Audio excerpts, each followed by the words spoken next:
बापांठू अलगा हेले पुओकू भी आवास योजना रे सरकार देबे पक्का घर। पूर्व सरकार रे वंचित हिताधिकारी को 6 मास भितर कार्यादेश देबे सरकार। भूमिहीन को क्लस्टर करी सरकार देबे घर। जो माने कि बापा ठारू अलगा हैला परे निजर भी परिवार करिसंती सही प्रकार व्यक्ति मानकु भी एथर संजोग करा जीवो।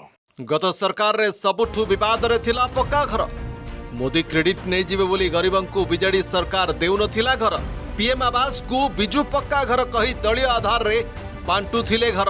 आकरु थिला गोटे लोक तीनोटी पाइले तेलिया मुंड रे तेल थिला। आपण माने जानि छंती समस्त जानि छंती 100 दिन रे लक्ष्य आवास दैछंती नुआ सरकार। दायित्व नहीं दायित्व तुलाउछंती बीजेपी सरकार। प्रधानमंत्री आवास योजना को नहीं बड़ घोषणा करिसंती पंचायत राज मंत्री रवि नारायण नायक। बापांक ठारू भिन्न होई निजर अलगा परिवार करथिबा व्यक्ति को भी मिलिबा आवास योजना रे पक्का घर। एथिरे हिताधिकारी को चयन करिबा लागि सरकार 10टी मानदंड रखिसंती। एही प्रक्रिया पई 6 मास समय लागिबो बोली कहिसंती पंचायत राज मंत्री। सेबडे नुआ सरकार रे 100 दिन भितर तैयारी होईछि 69,987 आवास। नवेम्बर 2024 सुधा ग्रामांचल 4,76,000 प्रधानमंत्री आवास घर निर्माण सारिबाकू जिलापाल मानकू टार्गेट दैछंती राज्य सरकार। अगर जो एससीसीसी तालिका को आधार करिके दिया जाउथला एथिरे किछि परिवर्तन होईछि।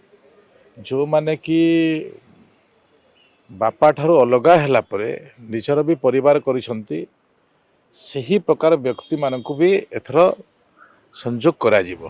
विगत सरकार रे अनेक योग्य हिताधिकारी घर पाइबारु वंचित होइथिले। 2014 रे आवास थिला बीजेडी रो ग्यारंटी। 14 ରୁ 19, 19 ରୁ 24 200 लदी दायित्व सारी देले बीजेडी सरकार। ठीक तालिका देले नाही बोली लक्ष लक्ष गरीब घर पाइबारु वंचित होइथिले।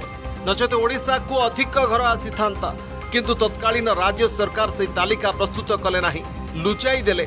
जोथिपाई 2016 ରୁ 2024 मध्य 6,56,945 पक्का घर फेरी जाइथिला। विधानसभा तथ्य यार पोल खोरीथिला। तेलिया मुंडरे तेल न्याय रे जणे लोक 3टी पर्यंत घर पाउथिले। एबे वंचित गरीब योग्य हिताधिकारी माननकु चिन्हट करी 6 मास भितर सरकार घर करिबा लागि कार्यादेश देबे। आगामी दिन में 20 ରୁ 22 लक्ष पर्यंत हिताधिकारी को चिन्हट करा जाय घर दिया जिवो। आ जदि हिताधिकारी चिन्हट रे ब्लॉक और पंचायत अधिकारी माने कोनोसी त्रुटि करिवे तदंत करी सेमानंक विरोध रे दृढ़ कार्यानुष्ठान निया जिवो बोली कहिसंती मंत्री। विगत दिन रे जो माने योग्य से माने पाइबारु वंचित हेले।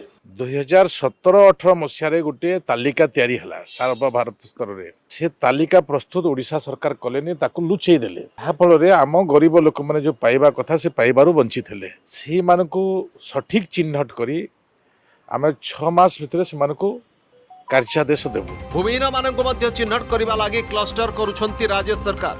जहाँ पाखरे घर करिबा पई 4 डिसिमिल जगह नहीं से मानकू चिन्हट करी सरकारी जगह रे थैथान करा जिवो। सेठारु विकसित गाँ विकसित ओडिशा योजना रे बिजुली संजोग, पानीय जल, खेल पड़िया भली सुविधा जोगाई दिया जिवो। सहर भली 1 BHK 2 BHK स्टैंडर्ड रो घर प्रधानमंत्री आवास योजना हिताधिकारी को मिलिबो बोली कहिसंती मंत्री। भूमिहीन मानकू भी चिन्हट करिबा पई एवं सेताको गोटे थैथान करिबा पई आमे गोटे क्लस्टर बेस करूछु। सरकारी जगह अच्छी सरकारी जगह रे आमे सेठी थैथान करिवो। सहर भितिरे जो प्रकार 2 BH 3 BH घर होउछि प्रधानमंत्री आवास घर पाउथवा योग्य व्यक्ति को भी आमे सेही स्टैंडर्ड रे रखिबा पई चिंता करिछु। 2014 रु वर्तमान सुधा 36,57,847 पक्का घर निर्माण शेष होइतिबा बेले 5,27,604 गृह निर्माणाधीन रही। बाद मंजूर होइतिबा 32,913 पक्का घर कार्य आरंभ होई पारिनी।